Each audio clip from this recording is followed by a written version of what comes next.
මං ගාව දැනට ඉන්නවා යක්කෝ 3 දෙනෙක්. බලන්න එහෙම වෙයිද? පුළුවන් බලන්න. මට උනත් පෙන්වන්න පුළුවන්. පුළුවන්. කියන දේ කරනවා. හොඳක් හෝ නරකක් හෝ මම කියන දේ යාලා කරනවා. මං ගාව දැනට ඉන්නවා යක්කෝ 3 දෙනෙක්. අපි රොඩියේ මිනිස්සු. පන්සලේ මේ පාර අපේ ගමේ පන්සලේ. කටිනේ කරේ මම තමයි පන්සලේ ප්‍රධාන දායකයා. මං කුලේ විකුණන්නේ නැහැ. මං කෙලින් කතා කරන්නේ. මං බය නැහැ කාටවත්. මේ බදුල්ලේ ඌ වෙලස්සේ මම තමයි ගුරුන්නාස්සේ. වේසකමට. මිනිහා කොච්චර හොඳ කරත් ගෑණි දාලා යන මිනිස්සු එක්ක. වේසකමට. ඒ වගේ ගෑණි ඕන නම් මං දෙපාම වලට බැල්ලියක් ඔය වැදන් ඉදම කළා දෙනවා. මට ගෙන්නන්න පුළුවන්. එපා නම් ඈත් කරන්නත් පුළුවන්. ඕන නැත්නම් ඈත් කරලා එලවලා දාන්න පුළුවන්. ඒවට වැඩ දෙනවා පුතා. මං ගාව මම පුඩියක් වා ගුරුන්නාස්සේ බදුල්ලේ. වා දන්නේ මං ගන්නවා. තාම හරියට දන්නේ මං ගන්න. මේ වීඩියෝ එක සම්පූර්ණ අහන්න කට්ටිය. මං ඔය මුදල් බලාපොරොත්තු කරන්නේ නැහැ මේ දේවල්. හරිද? මම කාටවත් පිළිහිටන මිනිස්සෙක්. මම ගොඩක් පින්දහම් වැඩ කරනවා. ඒකාන්ත මට මුදල් වැඩ ඇත්තම මුදල් වැඩක් නැහැ. මට ඇත්තම ඒ කතාව. ඕන කෙනෙක් අසරණ කෙනෙක් ආව නම් මං එයාගේ වැඩේ කර දෙනවා. මම කෙලින් කියන මට කතා කරන්න වීඩියෝ කෝල් එකක් ගන්න කෙලින් කතා කරන්න ඕන වෙලාවක වැඩ කරන ගුරුනාස්සේ මට වැඩ කරන බලන්න ඕන පෙන්නන්න. පෙන්වන්නවත් පුළුවන්. පුළුවන්. ඒ විල පරම්පරාගත නීච කුල රොඩි මිනිස්සු. බය වෙන්නේ වැඩ දන්න නැති මිනිස්සු. අනිකර බරු කරනවා. ඒ බය යුම්. ඒකට මං කෙලින් කතා කරනවා මට තමයි කෙලින් කතා කරන්න එන්න.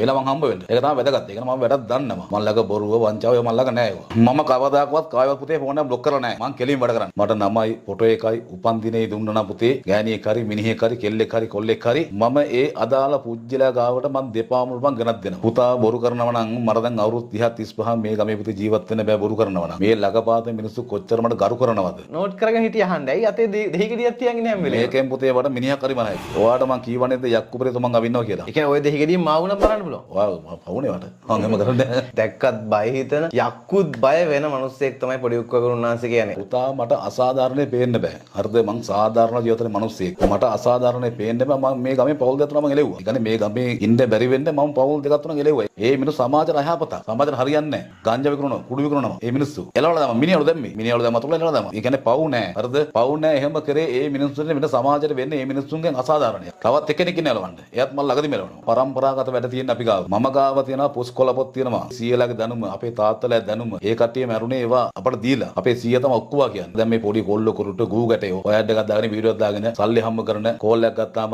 ෆෝන් උස්සන්නේ ආන්සර් කරන්නේ නැහැ. අපි වගේ කට්ටිය පුතේ අවනම්බුවා. මේ ගුරුනාන්සලා දෙමුත් දැන් ඉන්න මේ පොඩි ගූ ගැට කොල්ලෝ අතින්. මෙලව දෙයක් දන්නේ නැහැ. යන්ත්‍රයක් මන්ත්‍රයක් කිසිම දෙයක් දන්නේ නැහැ. තනිකර බොරු වංචාව කරලා මිනිස්සුන්ගේ සල්ලි කඩා වඩාගෙන තව මිනිස්සු අසරණ වෙනවා. ඒක තමයි මම මෙහෙම හරි කතා කරන්නේ. මම මේ සාත්‍රයේ මම දැන් කරන්නේ අවුරුදු 30ක් 35ක් විතර. අල්ප මාත්‍රයකවත් මට කවුරුත් වරදක් කියලා නැහැ. මේ වැඩේ හරි කියන කියලාවත් කිසිම දාක මට මිනිස්සු කෝල් කරලාවත් කියලා නැහැ. කිසිම දාක නැහැ. වසී වැඩ, හූනියන් වැඩ, ඔය විකිරණ දිඩ කඩම් විකුණලා දෙනවා. ඔය නඩු හඹ තියෙනවා කඩන්න බැරි දේවල්. ඒව කරලා දෙනවා. මම අණ වෙන්න කොඩි වෙන්න හූනියන් බන්ධන ඒව කපනවා. ඒව කරන්න ඕන නම් මම කරලා දෙනවා. හැබැයි සාධාරණ පැත්තක් බලලා. එතකොට වසී ගුරුකම් වෙන පැත්තක. එතකොට නඩු හඹ ජය ගැනීම, විවාහ උසස් වීම, මේ වගේ දේවල් කරනවා. ඔය රැකියාව උසස් වීම හැම දෙයක්ම මම කරනවා.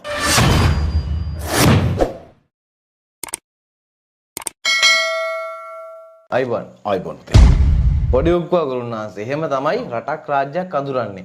ඔබතුමා ඉන්නේ ඌව වෙල්ලස්ස බදුල්ල තැන්න පංගුවේ. මේ විදිහට හරියටම තමන් ඉන්න තැන කියන්නේ නැහැ වෙන මිනිස්සු. අපි අහලා තියෙනවා සෙන්කඩගල පුරවරේ අර කෙනා.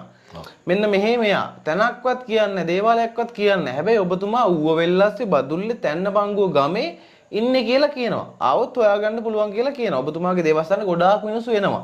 මෙහෙම මිනිස්සු දේවාලට ගෙන්න ගන්න බය නැද්ද? ගොඩක් මිනිස්සු දේවාලට මිනිස්සු ගෙන්න ගන්නවත් නැහැ. ඒ පුතේ බය වෙන්නේ වැඩ දන්න නැති මිනිස්සු. බොරු කරන්නේ. ඔව්. අනිකර බොරු කරනවා. ඒ බය යුම්. ඒකට මං කෙලින් කතා කරනවා මට තමයි කෙලින් කතා කරන්න එන්න. මම බොනේ මේ වීඩියෝ එක කියන්නේ එන්න. එවිලා මං හම්බ වෙන්න. ඒක තමයි වැදගත්. ඒක මම වැඩක් දන්නවා. මං ළඟ බොරුව වංචාව මං ළඟ නැහැ ඒවා. මේ ෆෝන් බ්ලොක් කරලා ඉවුව නැහැ. කවදාවත් කාගේවත් ෆෝන් එකක් බ්ලොක් කරලා නැහැ. කිසිම දාක නැහැ. මගේ දැන් සිම් දෙක කොහමද අවුරුදු 20ක් විතර. එකම නම්බරේ. හරි මට කෙලින් කියන්න මේ දේවල් නම් කවදාවත් කාගේවත්ම ෆෝන් එකක් බ්ලොක් දවසක නැහැ. කිසිම දාක නැහැ. ඇත්තම කතාව ඒක. මම කවදාකවත් මගේ එහෙම කරන්නේ නැහැ මනුස්සයන්ට.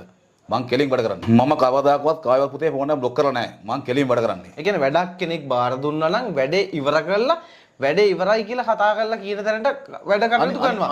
සල්ලි දාගත්තට පස්සේ ආ වැඩේ කරන්නම් කියලා ෆෝන් එක බ්ලොක් කරන්නේ නැහැ. එහෙම ලැජ්ජයි පුතා. මේ සාතරණ ලැජ්ජාව කරන්නේ එහෙම කරන්නේ. මේ සාතරණ ලැජ්ජාව කරන්නේ. අපි රොඩියේ මිනිස්සු. හරිද? සමහරක් ඉන්න රොඩියේ මිනිස්සුලා බොරු නම් විකුණගෙන බොරු නම කනවා. මම එහෙම කරන්නේ නැහැ. මං කුලේ විකුණන්නේ නැහැ. මං කෙලින් කතා කරන්නේ. මං බය නැහැ කාටවත්. මේ බදුල්ලේ ඌ වෙලස්සේ මම තමයි ගුරුන්නාන්සේ. කිසිම කෙනෙක් නැවත ඌ වෙලස්සේ කියලා ඕනි තරම් අපි දකින්නවා ගුරුන්නාන්සේලා Facebook එකට ගියන් ඉන්නවා. හැබැයි සල්ලි දාගත්තාම ෆෝන් බ්ලොක් කරනවලු. දැනක් නැහනේ. දැනක් නැහැ කරි ගමක් නැහැ තනක් නැහැ නමක් නැහැ හරියාකාරව. මම කෙලින් කියන මට කතා කරන්න වීඩියෝ කෝල් එකක් ගන්න කෙලින් කතා කරන්න ඕන වෙලාවක මම වැඩ ඕන වෙලාවක වැඩ කරන සමහර වෙලාව ෆෝන් ඔස්සන්න බැරි අවස්ථා තියෙනවා. ඒ නමුත් මගේ ෆෝන් එකේ විතරම වැඩ. වීඩියෝ කෝල් එක ගන්න කතා කරන්න වැඩ කරන ගුරුනාන්සේ මට වැඩ කරන බලන්න ඕන පෙන්නන්න. පෙන්නන්නවත් පුළුවන්. පුළුවන්. හරි දැන් මට කියන්නකෝ දැන් ඔබතුමා ඉන්න ඔය ඌව වෙල්ලස්ස ඔය ප්‍රදේශයේම තවත් ගුරුකම් කරන්න අය ඉන්නවනේ. එන්න සෑහෙන. එතකොට ඔබතුමා ඒගෙන් වෙනස් වෙන්නේ කොහමද? මම පොතේ ඇවිල්ලා අපි ඇවිල්ලා පරම්පරාගත නීච කුල රුඩි මිනිස්සු. තේරුණාද? අපි ඇවිල්ලා අවුරුදු 400-500ක් බරන අපි ඊටත් වඩා පරණ අපි ගාව. ඉතින් මේ මිනිස්සුත් ඒවා කියනවා. කිව්වට පොතේ ඒවත් දන්නේ නැහැ නේ කිව්වට කරන්නේ ඒකට ෆෝන් බ්ලොක් කරන්න එකනේ. කතා කරා ගියා කර දාගත්තා ෆෝන් එක බ්ලොක් කරා. එච්චරයි. අර මිනිස්සු අසරණයි. එහෙම කරන්න හොඳ නැහැ. ඔබතුමා ගාවට ආපු හැම මිනිස්සයටම ඔබතුමා පිට වෙලා තියෙනවද? හැමෝටම අනිවාර්යයෙන්ම මං කිසිම දාක මිනිස්සෙක් මං රවට්ටලා නැහැ. මං එහෙම මිනිස්සෙක් නෙවෙයි. මම හොඳට ආගම දම දාන ඉන්න මිනිස්සෙක්. පුතා මේකයි මං ඔය මුදල් බලාපොරොත්තු කරන්නේ නැහැ මේ දේවල්. හරිද? මම කාටවත් පිළිහිටන මිනිස්සෙක්. මම ගොඩක් පින්දහම් වැඩ කරනවා. ඒකන්ද මට මුදල් වැඩ ඇත්තම මුදල් වැඩක් නැහැ. මට ඇත්තම ඒ කතාව. හරිද? ඕන කෙනෙක් අසරණ කෙනෙක් ආව නම් මං එයාගේ වැඩේ කර දෙනවා.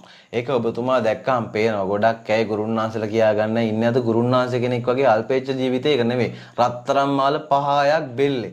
අත පිරෙන්න රත්තරන් වලලු මාල වේස්ලට් දාගෙන. එහෙම නෙවෙයි ඔබතුමා. ඇත්තටම අර පින්දහම් කරනවා කියපු කාරණාවෙදි දැන් අපි බදුල්ලට එනකොට අපි තන්නපංගුවට දැන් ඔබතුමා හම්බෙන්න එනකොට ගොඩක් දෙනෙක් කිව්වා ඔබ